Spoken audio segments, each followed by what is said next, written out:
Cabbage. John Rahowski. Roberta, you coming up? Yeah, you might. Well, I didn't get to know Jim till later on in his life, but you know, I've been down here for 30 years, and he would always be at the front of the pack. You know, 30 years ago, he was a tremendous swimmer. And the last couple of years, you know, he had a few ailments to deal with. So I don't know. I was in the day room, and they said, "Hey, you want to swim with me and Mel?" And I said, "Sure." So we'd go to the Gulf Coast and back, and he was pretty good. He'd jump in, and he'd be like a torpedo. The only time he needed help, really, was getting out. You know, the waves would knock him over, so he needed, you know, a big, sturdy tree trunk of a guy. That's me. And I was really a privilege and an honor to help him out. He was just a fantastic guy. He had a spiritual sense, you might say, about his life and the bay and everything in it. It was really an incredible person. Anyway, we'll miss Jim, and he gave us several books of poetry. I think this is the last one. That's pretty cool. Hey, Jim, I'll read this little poem for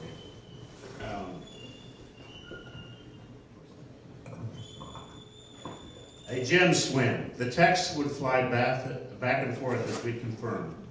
Tuesday, meet in the day room, swim. Friday, meet in the day room, swim. First, shoot the breeze on philosopher Bertrand Russell or the new book of poetry Jim was having published.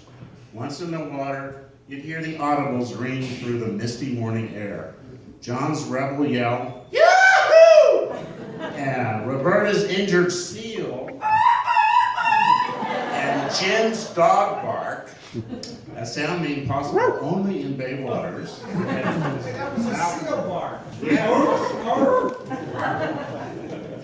Swim, stop, no, you know, little BS.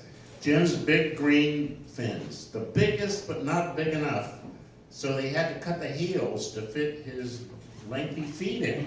He turned this tall, lanky man into a torpedo, cruising through the briny at Miller speed, doing his Miller time. Swim, stop, kiss on the lips, that's Roberta, and swim until time to return to shore.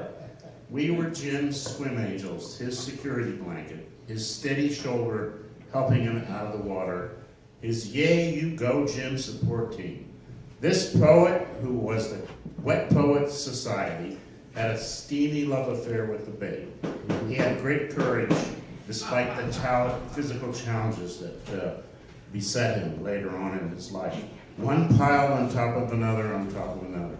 Jim at wetpoetsociety.com, an address never to be deleted or forgotten, always to be remembered. Always.